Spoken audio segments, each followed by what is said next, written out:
Well, today, Eye on the Desert coming to you from a location that many of you might know. We're at the McCallum Theater behind the Green Room outside with Jay Leno. Jay, thanks for being here. Well, thanks for having me. Yeah, it's a great theater. I've been here many times. You just finished performing. You did a couple shows here. But I wanted to talk with you about your new game show, You Bet Your Life, which, of course, originally was done by Groucho Marx. Right. Yeah, it's a lot of fun. It's basically the same thing you used to do on jaywalking. You know, they come to you with game shows, and it's usually who was the president of Uzbekistan. You know, you can't really have fun with that because they're trying to win money. It's serious. Whereas this, it's just ridiculous. It's a comedy show with a game element attached to it, and you win what I call month-changing money. It's not life-changing money.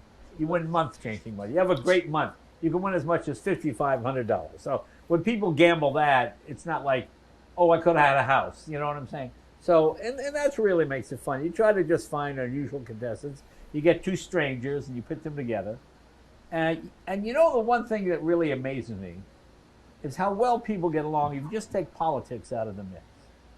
And people really do get along very well as long as you just certain areas these days nobody wants to go.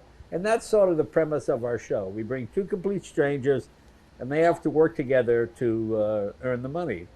And we get the most diverse, I think it's the most diverse contestant pool in the industry because it's just, you know, a couple weeks ago we had this guy, African-American guy, maybe 6'5", enormous guy, 275, a little lady, 4'11", you know, and every time they got the answer right, he put his arm around her waist and pick her up her legs. She'd go, woo, woo. I mean, it was the funniest thing. And you go, where would these two meet other than something like this?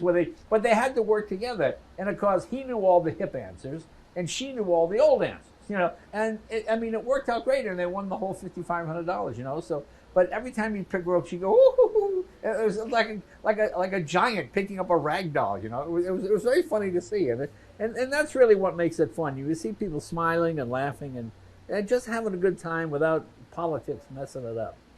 And of course, you're still touring and doing stand-up, your stand-up comedy show. That's why I'm here. Yeah. And also, Jay Leno's Garage. This has been running, gosh, for 7 years now. Yeah. And you just love to explore these great vintage vehicles. Well, you know, the secret again is the people. A lot of times we call people and they're not car people. Well, do you have any car memories? Oh, well, my dad would take us for ice cream in his Packard. Great, we find the old Packard, we go for ice cream. And right away the stories come back. So that's really kind of what it is. Sometimes it's technically about the car, and other times it's about the people in the car. You know. You were host of the Tonight Show for, 22 years. Yeah. That's a long time to do that. That long time. Show. Talk a little bit about life after the Tonight Show and getting back to your roots and doing the stand-up. Well, you know, I was always a stand-up comedian who was lucky enough to get a TV show. And I figured I would always, you know, stand-up comedy is like golf. You can do it till you're 80. But if you stop doing stand-up, it's hard to get it back. So while I was doing the Tonight Show, I was always out every weekend working somewhere. So when the Tonight Show ended, it was like, oh, okay, there you go. This is going to end. I knew it was going to end sometimes after 13 weeks, sometimes after 22 years. But it's going to end. So you just sort of, you brace yourself and wait for that. And, I mean, it must still be fun for you to get up in front of an audience. I love it. It's great. It's I mean, really, what's more fun than just telling jokes? You know, if I walk into a room, if there's a group of people here and a bunch of magazines over, I gravitate towards, I just like to interact with people. And I just find people odd and quirky and funny. And it's interesting to me. And I don't have to agree with them, you know, but I always pride myself in trying to see the other person's point of view, you know.